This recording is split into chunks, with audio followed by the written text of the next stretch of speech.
In this video, I will show you how you can get a cloud virtual server running Ubuntu 22.04 with a desktop and web browser. This cloud virtual server, or VPS as it's called, has 4 CPUs, 8 GB of memory, and 50 GB of fast NVMe disk storage, all for $10 a month. We will connect to it using remote desktop connection, which comes pre-installed on all Windows PCs and can be accessed from anywhere in the world, which allows me to learn more about this latest version of Ubuntu over 20.04, which is the previous long-term support version. And as my local PC's clipboard is connected to the Ubuntu machine, it allows me to paste any text from it.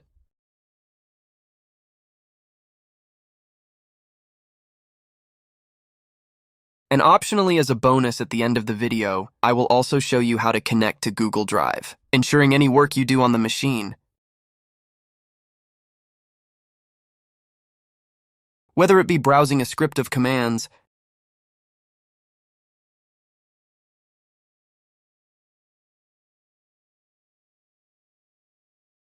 or opening an Excel spreadsheet.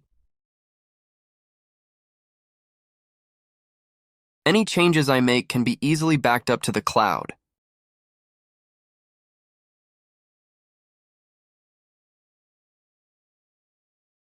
So by the end of this video, you will have a powerful machine with a full Ubuntu 22.04 desktop on it, separate from your current PC, allowing you to experiment and make mistakes on without putting your current machine at risk.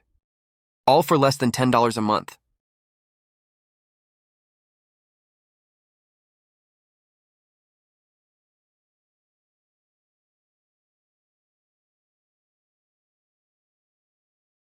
I have previously set up virtual servers at the 12 cloud providers you see on screen, but found that for $10 per month, that usually gets you only a small, low-powered instance with limited resources that will struggle to run a full desktop. I found that you would normally need to spend about $20 a month to get a machine with such resources, but that would be too much for most YouTube viewers. However, while comparing all 12, I found that the Kintabo $10 VPS both provided all the necessary resources and was the fastest of all 12 VPS providers. As such, they have become one of my favorites VPS providers when looking for a relatively inexpensive machine with as much CPU memory and disk as possible, when, for example, making YouTube videos like this. I have put a link in the description below that takes you straight to their VPS page, on which I make sure all the web page drop-down menu options ig.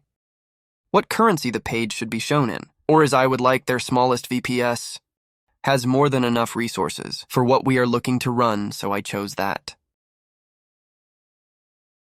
I signed up for a monthly contract because I wanted flexibility, especially whilst making this YouTube video where I may have to record their VPS purchase process a couple of times.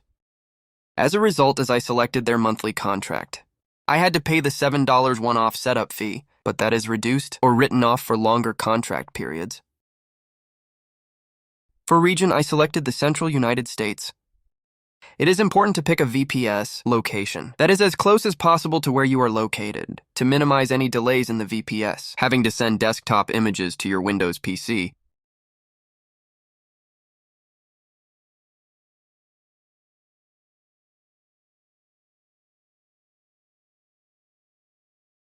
For storage type, I selected the 50 GB NVMe type, as that had both more than enough space, and NVMe storage is normally at least 5 times faster than SSD. When it came to image, I selected their Ubuntu 22.04 operating system.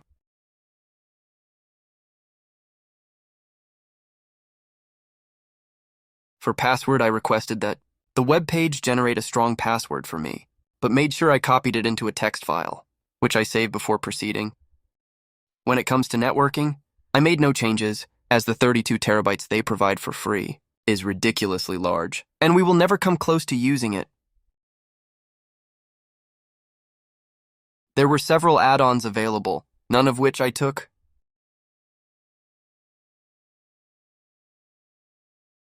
Before proceeding, I checked the monthly price and, in particular, the figure including tax, to make sure I was happy with it.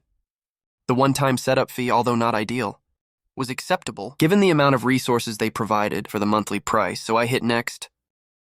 Having completed the previous screen, I am asked to fill in the normal contact information. And finally, the payment method for the server I have ordered. About an hour later, I received an email containing login details for my completed server. I need to SSH into the server to configure it, and as I am using Windows, I get the Putty SSH client software importantly from the official website. After downloading and installing it, I start the Putty client and using the information Contabo provided in the log on data email they sent, fill in the basic connection information. I give it a name, save the details, and then connect.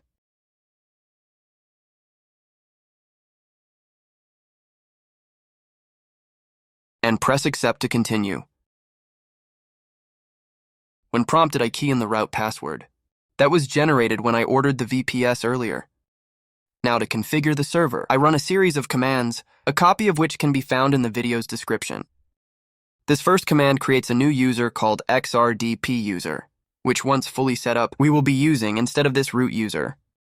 When prompted for a password, I make sure the password I am creating for this XRDP user is a complex one. An example of the sort of complex password is shown on screen now.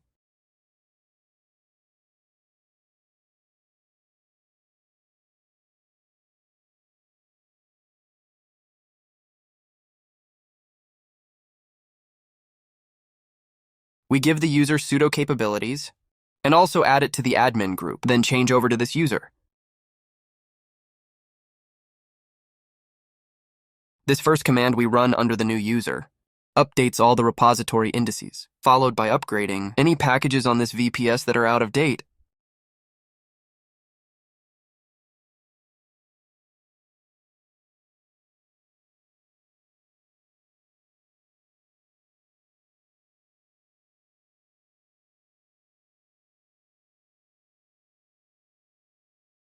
This second command installs the ubuntu-desktop, the Firefox web browser, the stacer graphical resource monitor. Even though I have speeded up this bit by 30 times, it still takes a while in the video.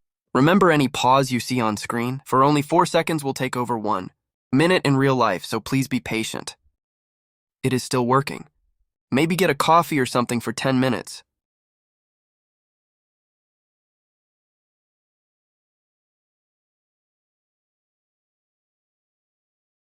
This command is completely optional, but if run it installs the Snap software store that the makers of Ubuntu 22.04 provided.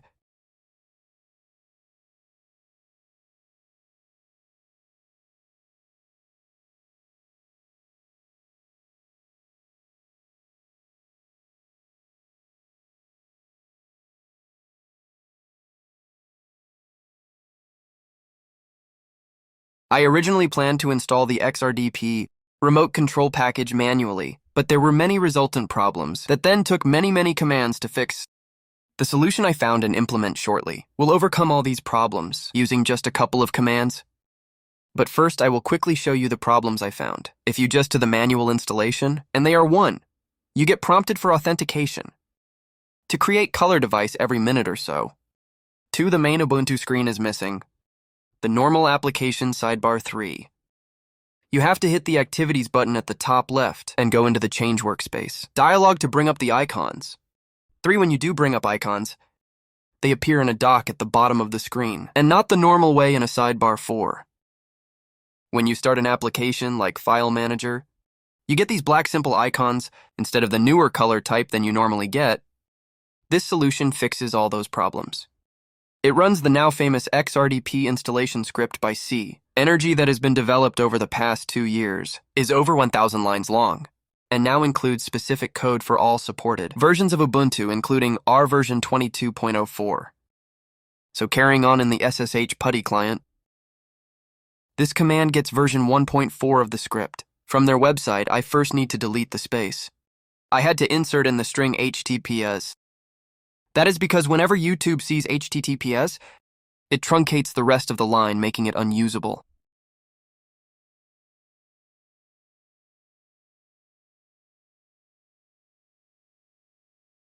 We now unzip it and display it to the screen, so you can look around it if you wish.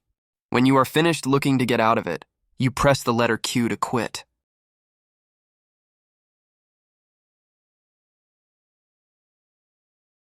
This command marks it as executable and then runs it.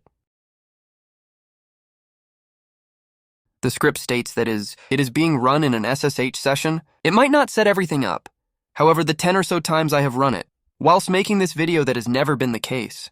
So the warning can be ignored. I select option 1 for Ubuntu here and press enter.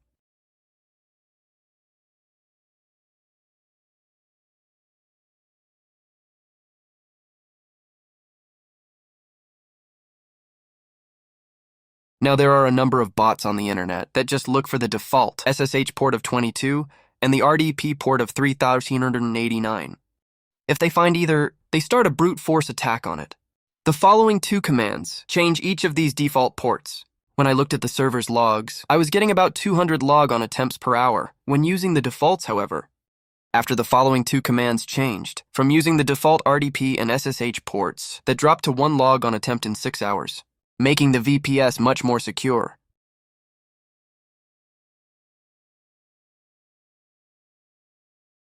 So this first command changes the default RDP port for all new logins from 3,389 to 53,579.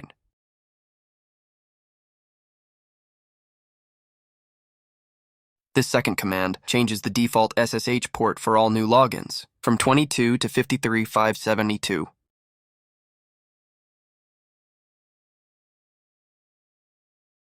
This command lets just those 2 new ports through. The firewall enables the firewall. And finally, for confirmation, lists out the firewall status.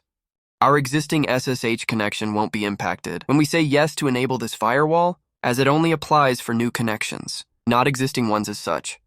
I just say yes at this point. I then reboot the server to make sure all the settings are in full effect.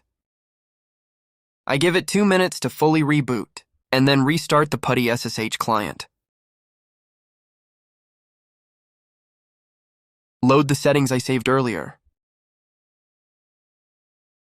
I change the log on user from root to xrdpuser. And the port from 22 to 53,572. Save the settings and then connect. Press accept to proceed, and enter the password for this XRDP user.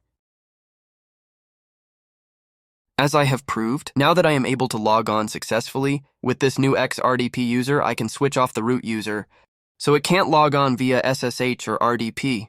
So I lock the root user account to improve this server's security even more.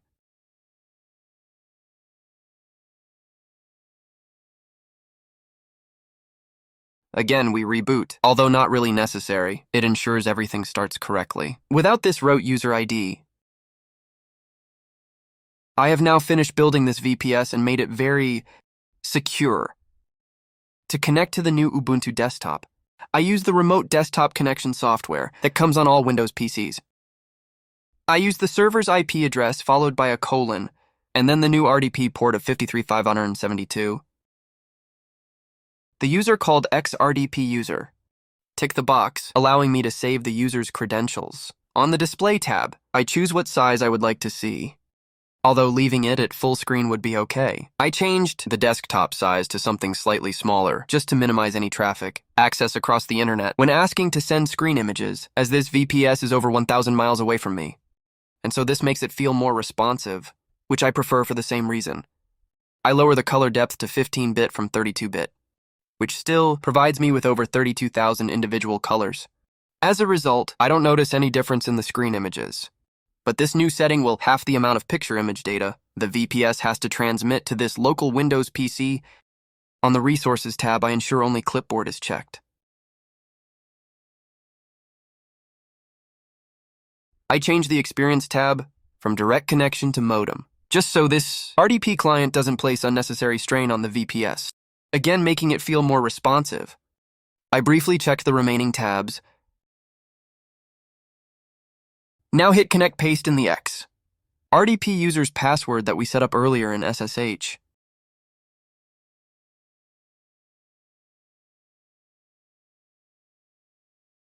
If I zoom into the desktop for the rest of the video, it will be easier for you to see, because this is the very first time a connection has been made. Expect it to take 10 or 15 seconds. Press Next, then Done. Passed all the initial setup questions.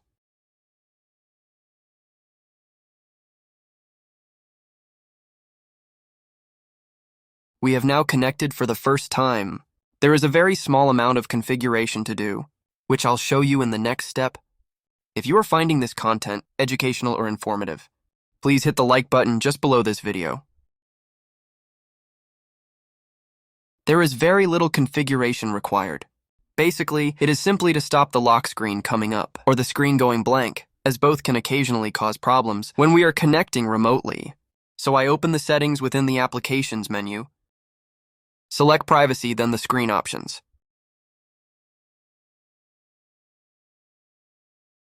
And turn all the options off to prevent their automatic activation.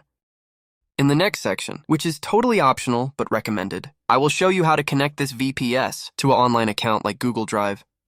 So it allows you to easily transfer files to this VPS and also ensures that any work you save is automatically backed up. However, to show the problem that I will be demonstrating, how to overcome if I just go to online accounts. You can see that this GUI doesn't think it has an internet connection, and so all the options in this menu are disabled. I will show you how to fix this in the next section. To enable the online account settings, for simplicity, you can think of as having 3 small parts. In part 1, I am going to be moving this machine's network files to one side so they are not in use, and I will get a very basic 2-line file I have produced that connects the GUI-based online accounts to this machine's network, so they all become active. In part 2, I am going to connect to a Google Drive online account. In part 3, I am going to move Tabo's complex networking files back, because they may alter their network in the future and be planning to update all their VPS network files. They need to be back in place. Okay, enough background, so let's get cracking. I open the terminal application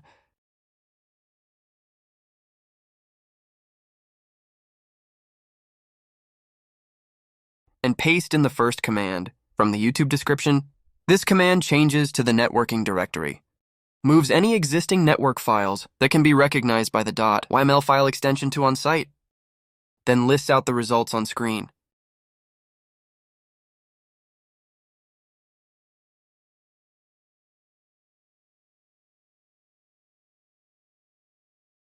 Of course, I then get a very simple networking file I produced that enables all the GUI-based online accounts and lists it out to screen so you can see it. I have had to put a space in the HTTPS start of the web addresses earlier because YouTube truncates any lines, where it sees a web address, making most of the remainder of the line disappear. You need to remember to remove this space. Otherwise, you get this.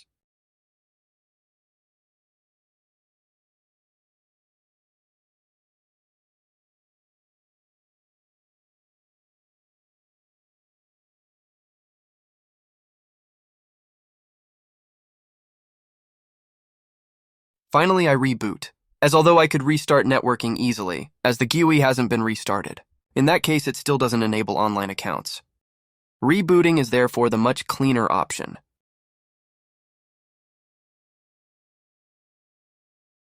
After giving it 2 minutes, I reconnect.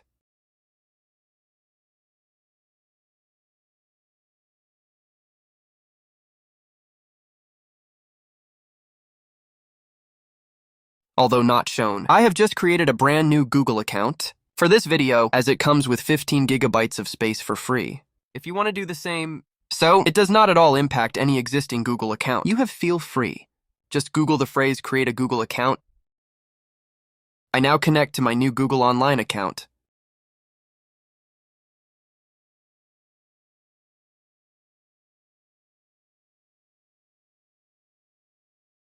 I am just highlighting to you where you find the web page's language, as during the making of this video, it once came up in Arabic, so even the language menu was in Arabic, so I couldn't find it.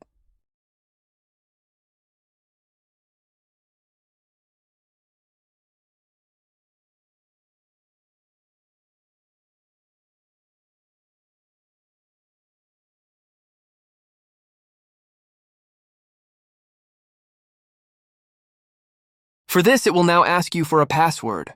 It will use to protect connections to this Google Drive. As this is only accessible when logged on as XRDP user, and that is already protected by a complex password, I choose something very simple, quick, and easy.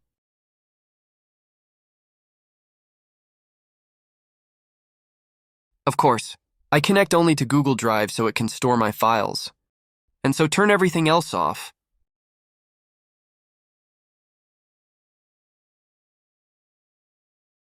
I am now fully connected. To quickly show you what it looks like, I open File Manager.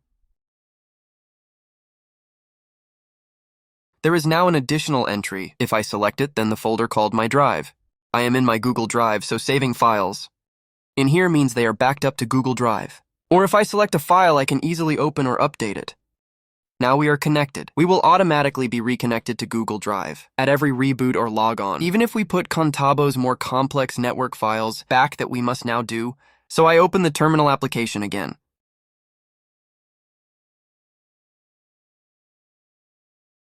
And copy in the command out of the YouTube description. It does that.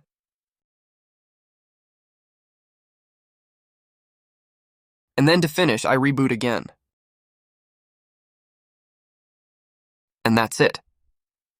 On screen, you will find a video showing how to deploy a free Windows Server 2019 disk image, and below it, a video showing how to deploy a free Windows Server 2022 disk image. And if you want to see more videos in the future, like this one, please subscribe to our channel. Thanks for watching.